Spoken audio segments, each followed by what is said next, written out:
Mzansi, welcome back to Feel Good Breakfast Show. It is Monday, and as we get into the year, a lot of you might be feeling like you're taking strain or you are struggling. But hey, let's talk about something that might lift you up, because the sky above Cape Town will come alive with color and courage this weekend as the 31st Cape Town International Kite Festival returns in full swing. And it's hosted by Cape Mental Health, which is the festival's theme this year, and it goes with the hashtag Courage to Fly, a symbol of resilience and mental wellness. Now, for the first time since the pandemic, the festival resumes its two-day format at a new venue, nogals. We are offering a vibrant weekend of kites, music, and advocacy. So joining us, we have Professor Ingrid Daniels, our CEO of Cape Mental Health, as well as our award-winning musician. He's like family for us, but George is still here and long been open about his own mental health journey. So two incredible human beings that I got to firstly say officially, good morning. How are we doing?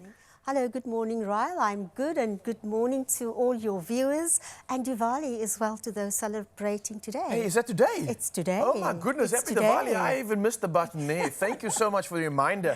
Absolute celebration. So another reason to celebrate something amazing, but let's talk about this theme. Sure. Courage to fly. I love it, but let's extrapolate this. What does it mean, Sure. Ingrid?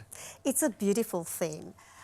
You know, if you look back since the last Kite Festival, about 5 years ago, we have been through some of the most unprecedented challenges as individuals, as a country, and globally.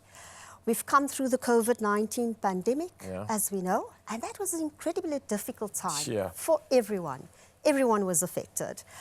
We lost loved ones, there was economic uncertainty, and even today and more recently, we are faced with so many stressors and find ourselves distressed by what we see. Ongoing violence, we see wars played itself out. And exposed to so much of it as well, Absolutely, all the time. You know, you look at our communities at the moment who are under siege with all the gang violence.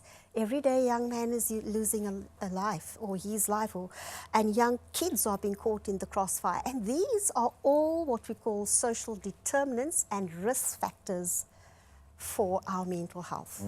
They impact on our mental health, without a doubt. And you know, for people living with a mental health condition, for them, they face stigma every day. And yet they have to battle the symptoms of their diagnosis. And so it's against this backdrop that resilience, hope, courage, and bravery is needed. Sure. And you know, the kites are beautiful because kites soar against adverse winds, and we all hold on to that very fragile string. And yet it dances there, and we all need the courage to fly. And it's such a wonderful thing because it reminds us that we're all vulnerable, that we all are exposed to mental health challenges, and mental health becomes very important for everyone. And I think when you put it like that, how are we all not dealing with some sort of issue with regards to what we all are going through, especially what you mentioned in the last 5 years? I mean, it's insane to think that people are still showing up and still able to deal with whatever they are dealing with. And we all got adversity. But Josie, obviously you got so much going on as well. You've been traveling, coming fresh off your successful European tour. And kudos, bro, because it's absolutely incredible to see how you share your healing energy. And I really think that's what it is. But what does this mean for you to be able to bring your voice to an occasion like this and to add it to something that you're so passionate about, and that's positive mental health? Yeah, man, I think for me, like, there's still a bit of a stigma around mental health, and I kind of just want to help break that down. I'm not going to be as articulate as Professor over here, you know? But for me, like, I just want to open, especially to males and other guys within my sphere, and be like, hey guys, like, it's okay to feel the way you're feeling, like you're not alone, you know, we're here for you. There's places where you can go, there's avenues where you can get help. And it's also, like, for me, I've been on this journey because of my wife. She's been dealing with this, and it's just important for me to understand, you know, because I love her and I want to try and understand and help her in the best way possible. And what better way than to learn from Professor here and other spaces, and just take that into life, and just hopefully people get to see this, go to the Kite Festival, watch this, and just be exposed to mental health more, and realizing that there's no stigma attached to it. Like, we've got to break that down. We definitely do, man. And I think you lending your voice has definitely offered a more of a safer space in terms of the feeling. You really do usher that, and I really do appreciate that. And what you do for men, especially when it's so hard to speak about these issues.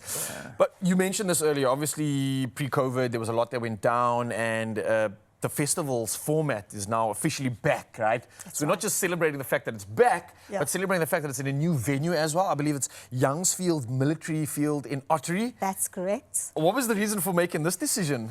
So we wanted, you know, everyone has been asking us for the past 5 years, when are we having the festival as we understand it and knew it, because there's such wonderful memories.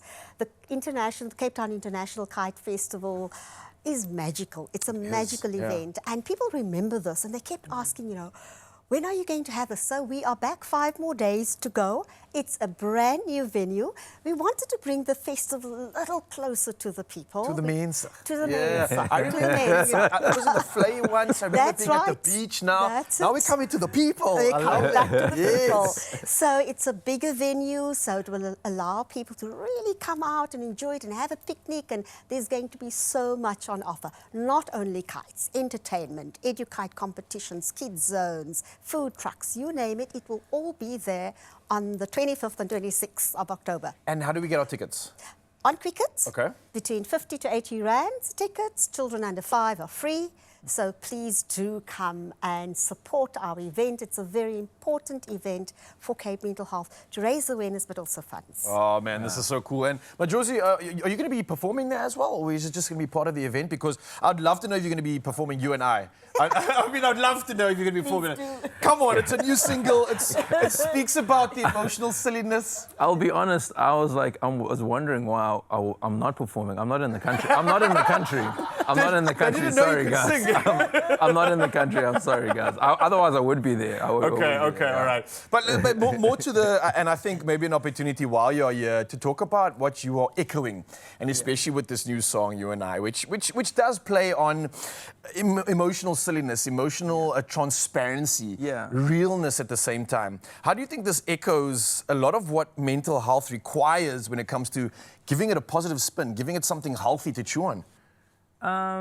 I think a lot of it might come from being comfortable in who you are. And once you're comfortable in who you are and understanding who you are, I was chatting to Graham about it, like, it's really important to know where your identity lies, because like things like COVID, when things like COVID happen and you might lose your job or something like that, and your world gets rocked and you're like, oh, what am I if I'm not a presenter, if I'm not a musician or a cameraman, like, and you realize at the end of the day, that is what you do, not who you are. And it's really important to be grounded in who you are. And once you're grounded in that, I think you have a foundation where you can kind of process life a lot better and also encourage other people. So I think that's what I really like to do, is just encourage other people and not be shy with my encouragement and love for other people, because I think, I don't know, especially guys will think it's weird to say, like, I love you to people, and like, sometimes you need that, man. Like, sometimes I need to hear, like, sometimes when people say they're proud of me, that breaks me, bro. I'll start crying, because it's like, we need to hear these things, but we're so often too shy to be like, oh, what is this person gonna think if I say that? Just say it. Say all these things that are inside your heart, but also know who you are. Yo, some beautiful words being shared here, and I think even more of a beautiful reason to get involved in this event, because what stands out for me is the inspiration that occurs when you see these beautiful, majestic beings flying in the sky. It's a moment of awe, a moment of inspiration, and it brings out the kid inside of you. It reminds you that no matter what you're going through, no matter how strong the wind is, you can always fly. Absolutely love this inspiration and absolutely love this moment. So Mzansi, I hope to see you there. Go get your tickets, and we need to celebrate our health right now. Yeah. It's my feel-good breakfast show.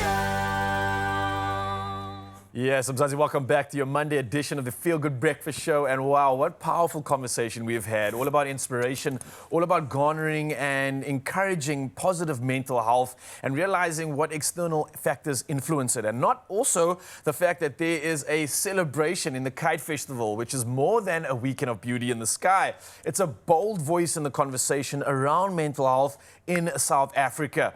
And this year's global awareness theme highlights the long-term toll of violence and and crises on emotional well-being topics, and especially those that hit close to home for many South Africans. Now, still with us are Professor Ingrid Daniels and musician Majosi, helping us look deeper into how courage, creativity, and community can uplift the mind. Important conversations, and especially nothing against you, obviously, Prof. Ingrid, but especially amongst men. The ability that we have to speak freely is lacking. And I love that people like you are here to inspire us to have more of these conversations.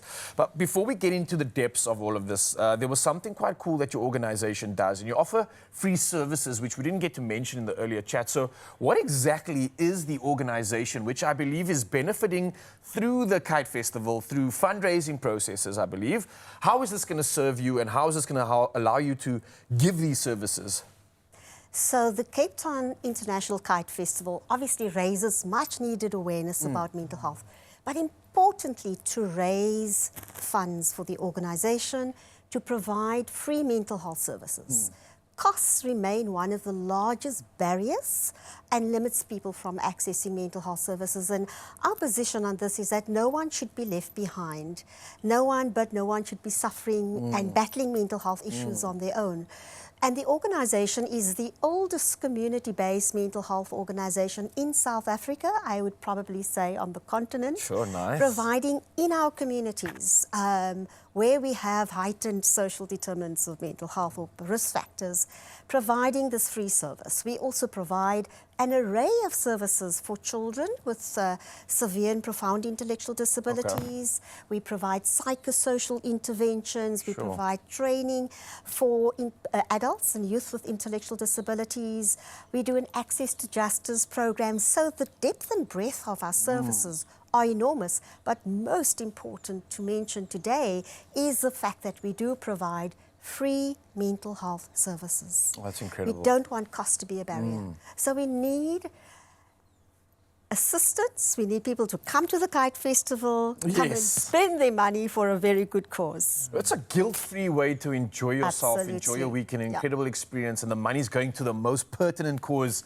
Thank you. We all need to be there, Mzansi. Get those tickets. Now, one thing that's interesting to me is, and I think it's so pertinent to our country, we've looked at the South African World Federation, which has localized the theme, and the way they've titled this is Addressing Violence as a Significant Challenge to Mental Health in South Africa. And obviously, we are so well aware of how this is impacting us still to this day. But talk to me about the long-term impacts of this, because I'm sure you're experiencing huge adversity when it comes to this. Absolutely. So South Africa is recognized as one of the most violent countries in the world. Shush. And our communities are riddled with this exposure to increased violence, either by being just viewing and being a part of it, or personally experiencing violence. And without a doubt, this causes enormous trauma and mental health distress. So there will be psychological distress as a result of this exposure to violence. And violence includes gender-based violence, includes bullying. There are many components to it. But today and every day in our communities, we see the violence play itself out. And without a doubt, if people have been exposed to trauma and to violence, or violence that obviously results in trauma, it's important that they seek help, because 1 in 5 persons who have been exposed will experience anxiety, will experience depression and post-traumatic stress disorder. And it doesn't go away simply because you think in 3 weeks' time, 4 weeks' time, I'll be okay. No, you're not going to be okay. You may feel a little better. And so we are asking and we are encouraging people to please come when you've been exposed, when you've experienced heightened trauma of this nature, protect your mental health. This is a major risk factor. And with free mental health services, there's no reason why people shouldn't come, first of all. And secondly, we know the earlier, the sooner we can intervene, the better the mental health outcomes. Course, you know, and again, there's no reason why people should be battling this on their own. They will have psychological distress as a result. So another reason to get your tickets, then I would imagine, but also another reason to have this conversation and not be embarrassed about the fact that it's okay to not be okay. And I think we all are, like you mentioned, going to be dealing with it, will deal with it, and it's more about the way we can converse, the systems we have and the spaces we have. Majosi, you said something interesting and mentioned that faith, family, and music are some of the most important pillars that helped you through some of your most challenging times, and especially when your mental health was taking strain. Why was that so important to you? And what would you say to other people that are literally probably dealing with something right now that need to kind of see the light to get through it? What could you share for them? Yeah, I'm just going to repeat what I was saying earlier. Like, it's kind of in that identity thing, and it's like at the top for me is my faith, and that's where my grounding is. And then the next thing that I love is my family, my wife, everyone around me. And then music is just kind of the thing that I get to do, that I get to give to people, to Is that your uplift them. expression, though? Is that your healing, your yes, therapy? that is part of my expression and my healing, and hopefully other people's healing as well too. But like, it's low down on the list. Like, up there for me is God, and like, but you know, it's all about your identity, you know. And I think it's just really important to know who you are. Like, it's hard sometimes when you're young to find out who you are. You're still trying to figure out Figuring it things. out, yeah. But I think if you can just kind of place things in the right order, you'll kind of be okay and be like, okay, cool, like I'm at school now, whatever it is, but this is just a thing that I need to do to get somewhere. It's not who I am, you know? And it's all about that stuff. And family is so important as well. Surrounding yourself with people who love you is really important. Even if you're in a situation where your family might not love you the way you need, you know, like, you need to surround yourself with other people, you know, like, who can lift you up. But that's why it's also so important to encourage each other, lift your friends up. When they do something nice, when they've done well, let them know, you know. We all need to hear those words of affirmation. At least I do. Well, we absolutely do, and we all need to hear your words as well, especially when it comes to performance. So I'm going to let you get to doing that, and maybe you can warm up in the meantime, because I'm wanting to find out how people maybe get a chance to get involved or reach out to your organization, because I think after this conversation, the phones are going to be hot and heavy, especially knowing what the services that you provide. So maybe you can talk to Mzansi right now about it. Sure, so it's very simple. You can phone us and just dial 021 447 9040. We have professional, qualified mental health experts, social workers, waiting to take your calls. Professor Ingrid, thank you so much for everything, for what you are doing. And a reminder, Mzansi, you don't need to struggle, and especially on your own. There are people out there qualified to assist you, and they are waiting to do just that.